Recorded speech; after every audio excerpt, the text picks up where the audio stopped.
Alright, I want to make a video. Here is my WR450 2015.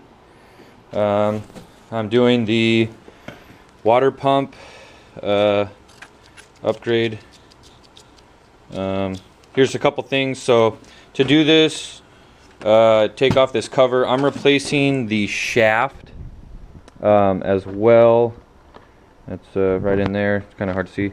I got the hot rods shaft, and then the hot rods bearings and seal kit for the water pump. So this is the stock one, stock case, stock clutch cover, everything's stock about that part. So you know, take all these bolts off. You don't have to take off the whole all of this. I think in fact you don't have to take off these 3 bolts right down here. I wasn't sure, I've never done this before, so I didn't know. You don't have to do that. I'm gonna go ahead and reuse the gasket that was already there because my other one isn't come yet, and if I finish beforehand then I don't care. Anyways, there's a couple things.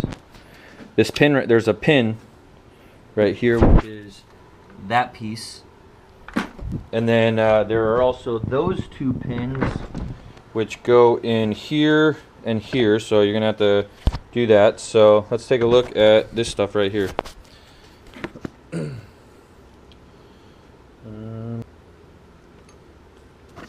Okay, so when you take this off, that was the impeller just came off. I just took the impeller off. There's a little washer right there. You want to keep that washer, don't lose that. And then, so this is the factory. I ordered a Boyesen Supercooler. See the difference? Plus it looks fucking badass. Look at how big the fins are. Totally different.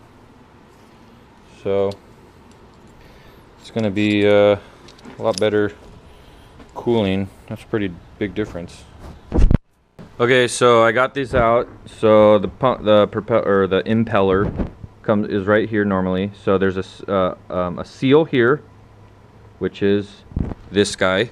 See, it can be confusing because a lot of times, and so you can see the weep hole down in there right there, and a lot of times people put bearings in like, or not bearings, sorry, seals in like this because it makes sense, but in reality it actually goes like this. The lip side is supposed to face out, not the face side, the lip side, and then the stack up is like this, and then on the other side this one's all fucked up because I beat the shit out of it, made that thing my bitch. And then the bearing, this bearing is pretty not good either. It's kind of, what do you call it? It's kind of scratchy when you spin it, so you know that's bad. So what I did here is I just cleaned this out a little bit, you know, both sides. Cleaned the insides out, just so you know there's not any remaining rubber from the seals or anything like that. So I'm gonna go ahead and put the new ones in. I do have a book here, and it's pretty detailed and stuff. It tells you different greases and stuff to use on different O-rings, and whether to use white lithium grease on O-rings or engine oil. So yeah, the book is pretty nice to have that handy. So I'm gonna go ahead and do that, and then I'll show you what it looks like afterwards and if I encountered any problems, which I hope I don't. So here we go. Okay, so I got the front seal in. This one pretty much just pushed in by hand. Excuse me. I did do, you know where you, no, not that one, that's too small. I think it's a 15. You know, you want to get something around this lip. That's still too small, what the fuck. And be careful because your shit's dirty. Well, you want something to press it around the lip, usually a socket, a lot of people use that. But you want to be careful though because you don't want to damage that lip. So, and it just presses in. It damn near pressed all the way in almost by hand, so I just gave it a couple light taps. And then you got the inner bearing. This is the old one.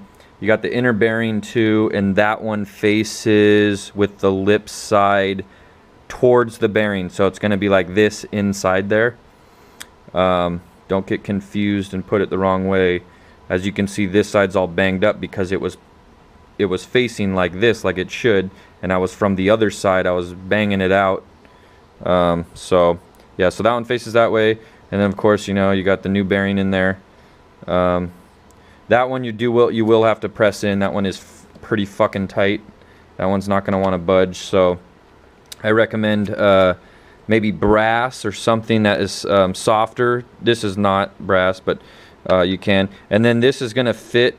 You want to get it in there pretty flat. You don't want it to be angled all goofy or anything. So this one's in there pretty straight. I was checking to make sure there wasn't anything goofy. This one's in there pretty good, so I think I'm pretty happy with that. It looks pretty fucking straight. I've looked at it from all different angles and stuff. For some reason, it looked like this side was a little high. It's not. It's actually slightly lower than this lip right here, and that's what you want. So I just used a hammer and just, you know, tapped it in straight. So that's about that. I'm gonna go ahead and put the shaft in there and put the impeller on. The shaft, where'd it go? This is the old shaft. So the old shaft, it has a little tiny lip right here. You can see this one's kind of scored up. But there's a very, very small lip right where my fingers go in right there. And then this thing, all you got to do is put a little engine oil on this and then put it in. And then the torque spec for this is going to be 10 pounds, 10 foot-pounds.